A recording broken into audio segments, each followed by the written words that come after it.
Москвадагы мекендештерге жарыя. Казакстанга кирди чыкты кылуу керек болсо бизге кайрылаңыз. Жолго чыгаарда документти текшерип, кара тизмеде бар жогун тактайбыз. Эң негизгиси биз пересадка өзүбүз аягына чейин алып барып алып келебиз. Биздин Дарик, метро Кожуховская. Кененирээк маалымат алуу үчүн төмөндөгү номерлерге кайрылыңыз. Эрнис мырза 8929 654 45 64 8925 017 16 16 24 саат бою чала бериңиздер. Акылбек Жапаров кетсин. Бишкекте 500дөй адам митингге чыкты. Бүгүн 2 мартта Бишкектеги Максим Горький паркында 500дөй адамдын катышуусунда митинг өтөдү. Митингге чыккандар кассалык аппараттарды орнотууга каршы экендиктерин билдиришүүдө. Ошондой эле митингдин катышуучулары министрлер кабинетинин башчысы Акылбек Жапаровдун отставкасын талап кылып жатышат. Митингге негизинен соодагерлер чыгышкан. Алар өлкө башчы Садыр Жапаровдун келишин талап кылып жатышат. Булак супер кежи. Куткарып калгылачы. Бишкекте жубайлардын ортосундагы уруш жол кырсыгы менен аяктады. Социалдык тармактарда Бишкекте Honda Fit унаасынын жол кырсыгына кабылган видеосу тарады. Видеонун авторунун айтымында, унада аялы менен күйөөсү уруша кеткен. Аялы унааны айдап бара жатканда, унаанын үстүнө күйөөсүмүн деген киши жабышып чыгып алган. Ошондой көрүнүш менен унаа бир нече аралыкка жүрүп барган. Жыйынтыгында айдоочу унааны башкара албай, унаа жолдун жээгине чыгып мамыга урунган.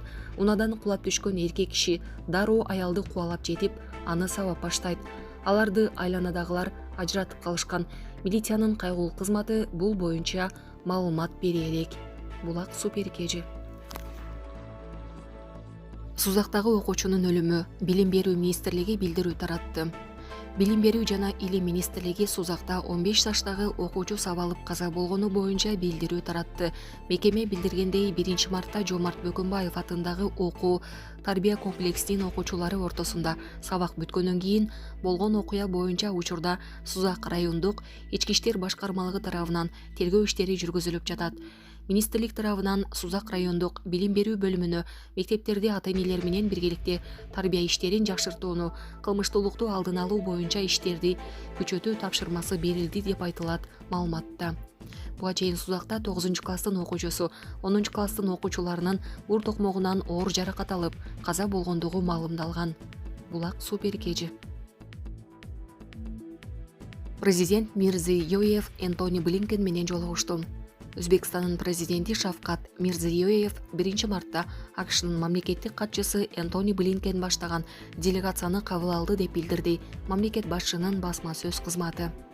Саясий, соода экономикалык, инвестициялык, билим берүү жана маданий гуманитардык чөйрөлөрдөгү эки тараптуу мамилелердин күн тартибиндеги маселелердин кеңири чөйрөсү, ошондой эле аймактык кызматташтыктын негизги аспектилери каралды. Сүйлөшүүнүн башында АКШнын мамлекет катчысы мамлекет башчысына Америка Кошмо Штаттарынын президенти Джо Байдендин саламын жана жакшы каалоолорун айтты. АКШ Өзбекстандын көз карандысыздыгын, эгемендигин жана аймактык бүтүндүгүн колдоого бекем ниети дагы бир жолу кайталанды. Өлкөдө жүргүзүлүп жаткан артка кайтпас демократиялык кайра курууларга жана социалдык экономикалык реформаларга жогорку баа берилип, ар тараптуу колдоолор айтылды деп жазат президенттин басма сөз кызматы. Өзгөчө адам укуктарын жана гендердик теңчиликти камсыз кылуу, мажбурлап эмгекке каршы күрөшүү, сөз эркиндиги жана массалык маалымат каражаттарын колдоо жаатындагы реформалар, жарандык коом институттарын өнүктүрүү жана башка көптөгөн багыттар боюнча чоң жетишкендиктер белгиленди. Жолугушууда өзбек, америкалык көп кырдуу мамилелердин жетишилген жогорку деңгээли айтылды. Булак Назар Ньюс кежи. Москвада өтө турган аялдар форумуна Айгүл Жапарованын катышуусу күтүлүүдө. Москвада 6 март күнү Кыргызстан менен Россиянын келечеги үчүн диалогу аттуу кыргыз-россиялык аялдар форуму биринчи жолу өтөт. Бул тууралуу Федерация кеңеши билдирди.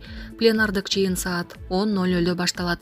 Федерация кеңешинин төрайымы Валентина Матвиенко модератор болмокчу. Уюштуруучулардын маалыматында форумдун коноктору менен катышуучулардын алдында Кыргыз Республикасынын президентинин жубайы Айгүл Жапарова сөз сүйлөйт. Иш чарага мындан тышкары Жогорку Кеңештин төрагасынын орун басары Жамиля Исаева, Кыргыз Республикасынын Саламаттык сактоо министри Гүлнара Батырова, Кыргыз Республикасынын Билим берүү жана илим министринин орун басары Надира Жосупбекова, РФТ адам укуктары боюнча ыйгарым укуктуу өкүл Татьяна Москалькова, Россиядагы эксперттик борбордун башкы директору Вероника Никишина катышары айтылды. Форумдун алкагында тематикалык секциялар дагы пландалган. Номер 1 секция аялдардын парламенттик диалогу жана мыйзам жаратуучу. Номер 2 гуманитардык, коомдук жана кайрымдуулук жаатындагы кызматташтыкты өнүктүрүү. Номер 3 билим берүү жана маданият, таланттуу балдарды жана жаштарды колдоо. Номер 4 саламаттык сактоо тармагын өнүктүрүү, эне жана балага мамлекеттик колдоо көрсөтүү. Номер 5 аял ишкерлер, евразиялык өлчөм. Булак Спутник Эри. Россия АКШдан коргонуу үчүн согуштук операциянын жаңы түрлөрүн иштеп чыгууда. Россия АКШнын болуп кетүүчү агрессияларынан коргонуу үчүн өзөктүк куралды колдонуп аткарылчу согуштук операциялардын жаңы түрлөрүн иштеп чыгып жатат. Бул туурасында РИА Новости аскер жетекчилери үчүн чыккан «Военная мысль» деп аталган журналга шилтеме кылып маалымат таратты. Аталган журналды РФтин коргоо министрлиги чыгарат.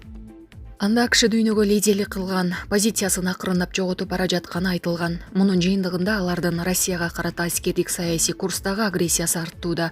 Себеби РФ Американын дүйнөлүк үстөмдүгүн жоготушуна күнөөлөп келишет. Муну менен катар эле макаланын авторлору Россияны талкалоону АКШ кыязы стратегиялык көп тармактуу операция түрүндө пландап жатат деп белгилешет. Материалда Пентагондун аталган операциянын алкагында кадимки көз Ирмемдеги глобалдуу соккунун жардамы менен Россиялык стратегиялык өзөктүк күчтөрдүн 65-70% кем эмесин талкалоону карап жатканы түшүндүрүлгөн. Андан сырткары глобалдуу про системасы менен Россиялык өзөктүк куралдарды алып жүрүүчүлөрдүн калгандарын зыянсыздандырып, андан соң жетиштүү болгон кичирээк көлөмдөгү өзөктүк сокку менен Россияны жок кылуу максаты турат деп жазылган. Пентагондун РФти жок кылуу боюнча агрессивдүү ойлорун ишке ашырууга каршы күчтөрдү стратегиялык жактан кармоо, ооздуктуу ыкмалары активдүү иштелип чыгат деп жатат, деп айтылат макалада.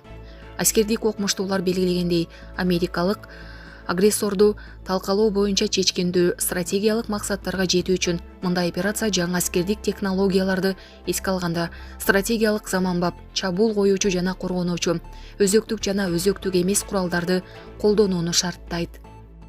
Журнал Россиялык операциянын максаты АКШ менен НАТОнун көз ирмемде болуучу глобалдуу чабуулдарын ооздуктоо, Россиялык чабуул коюучу стратегиялык күчтөрдөгү көп жоготууларга жол бербөө экендиги атаган.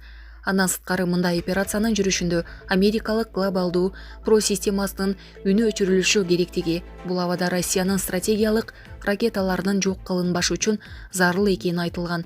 Операциянын финалдык этабы сакталып калган, өзөктүк потенциалдын жардамы менен агрессорго оңбогондой сокку урууну пландаган.